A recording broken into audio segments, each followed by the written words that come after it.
नमस्कार. आजच्या या विश्लेषणात आपण इतिहासाच्या अशा पानांवरून धूळ झटकणार आहोत जिथे नुसत्या कोरड्या तारखा नाहीत तर चक्क तलवारींचा खणखणाट आहे, राजवाड्यांमधली कट कारस्थानं आहेत आणि एक अतिशय जिवंत रंगतदार नाट्य दडलेलं आहे. उत्तर पेशवाईचा तो काळ, ज्याने मराठा साम्राज्याचा इतिहास घडवला. हा सगळा थरार कागदावर नेमका कसा उतरला हे आज आपण पाहणार आहोत. चला तर मग सुरुवात करूया.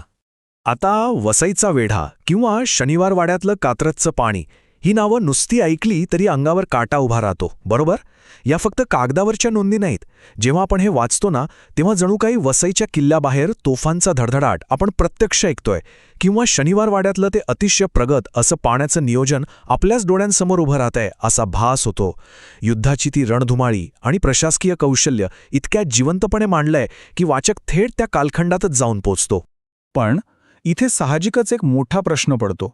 उत्तर पेशवाईचा हा रोमहर्षक काळ इतक्या नाट्यमय पद्धतीने आणि हुबेहूब नेमका टिपला कोणी? असा कोणता लेखक होता ज्याने हे सगळे प्रसंग पुढच्या पिढ्यांसाठी अक्षरशः जतन करून ठेवले? चला त्या रहस्यमय लेखकाची थोडी ओळख करून घेऊया. पण त्या लेखकाकडे जाण्यापूर्वी बखर म्हणजे नक्की काय हे समजून घेणं खूप गरजेचं आहे. बखर म्हणजे काय? तर तो काही इतिहासाचा 100% कोरडा दस्तऐवज नाही, तर ते इतिहासाशी सुसंगत असलेलं एक अत्यंत नाट्यमय आणि जिवंत कथन असतं. बखरीतली ती चित्रदर्शी वर्णनं आणि रंगीत आख्यायिका आपल्याला भूतकाळाचा एक प्रत्यक्ष नाट्यानुभव देतात. सोप्या भाषेत सांगायचं तर ही केवळ माहिती नसते, ती एक अनुभूती असते. आणि याच बखर वाङ्मयाला एका वेगळ्याच उंचीवर नेऊन ठेवणारे एक महत्त्वाचे नाव म्हणजे कृष्णाजी विनायक सोहणी. त्यांचा हा वैयक्तिक प्रवास खरोखरच थक्क करणारा आहे. 1784 मध्ये रत्नागिरीजवळच्या सोमेश्वर या एका छोट्याशा गावात जन्मलेला हा माणूस पुढे पुण्याच्या सत्तेच्या अगदी केंद्रस्थानी पोहोचला. उत्तर पेशवाईच्या काळात प्रशासनात सुभेदार या अत्यंत महत्त्वाच्या पदाची धुरा त्यांनी सांभाळली.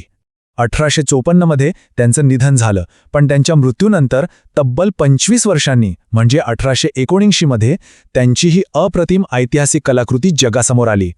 सोहानी यांच्या व्यक्तिमत्वाची एक अत्यंत रंजक गोष्ट म्हणजे त्यांचा दुहेरी पैलू. एकीकडे ते दररोजच्या प्रशासकीय कामांचा म्हणजेच सुभेदारीचा गाळा हाकणारे एक अत्यंत व्यस्त अधिकारी होते, पण दुसरीकडे ते उत्तर पेशवाईच्या काळातील एकमेव प्रमुख बखरकार ठरले. प्रशासक म्हणून त्यांच्या अंगात जी शिस्त होती, जी बारीक निरीक्षणं त्यांनी नोंदवली, तीच त्यांच्या साहित्यातून इतक्या समरसतेने आणि स्पष्टपणे बाहेर आली. आणि मंडळी, हेच तर त्यांच्या लेखनातल्या जिवंतपणाचं मुख्य रहस्य आहे. ते काही केवळ ऐकीव माहितीवर अवलंबून नव्हते, त्यांनी स्वतः ती उत्तर पेशवाई जगली होती. समकालीन राजकीय घडामोडी, दरबारी राजकारणातले ते शह आणि अनेक ऐतिहासिक प्रसंगांचे ते स्वतः प्रत्यक्ष साक्षीदार होते. सत्तेच्या इतक्या जवळ असल्यामुळे त्यांनी लिहिलेला प्रत्येक शब्द खऱ्या अर्थाने अस्सल आणि जिवंत वाटतो. आता पेशव्यांची बखर या ग्रंथाची निर्मिती कशी झाली हे ऐकून तर तुम्ही थक्क व्हाल. यातली सर्वात आश्चर्याची गोष्ट म्हणजे त्यांनी ही संपूर्ण बखर वैजनाथ इथे केवळ तोंडी सांगितली. विचार करा, इतका मोठा इतिहास, तारखा आणि प्रसंग केवळ स्वतःच्या स्मरणशक्तीच्या जोरावर. तिथे उपस्थित असलेले लेखकांनी ती पटापट लिहून घेतली. पुढे प्रसिद्ध इतिहास संशोधक कान्हा साने यांनी तिचे संपादन करून ती प्रकाशित केली. एका माणसाच्या स्मरणशक्तीतून उभा राहिलेला हा एक भव्य ऐतिहासिक दस्तऐवज आहे असं म्हणायला अजिबात हरकत नाही. या ग्रंथाची व्याप्ती जर पाहिली तर ती प्रचंड मोठी आहे. पेशवाईचे संस्थापक बाळाजी विश्वनाथ यांच्यापासून ते अगदी शेवटचे पेशवे दुसरे बाजीराव यांच्यापर्यंतचा संपूर्ण इतिहास यात सामावलेला आहे.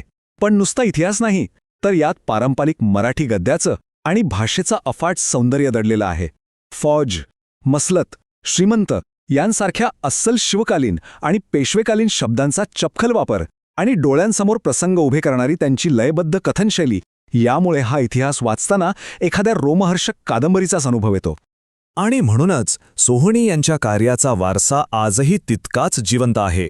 थोर पुरुषांची चरित्र आणि युद्धांचे प्रसंग वाचण्यासाठी हे एक अत्यंत महत्त्वाचं साधन मानलं जातं. आज मराठा इतिहासाचा आणि जुन्या मराठी भाषेचा अभ्यास करणाऱ्या विद्यार्थ्यांसाठी तर हा एक अनमोल खजिनाच आहे.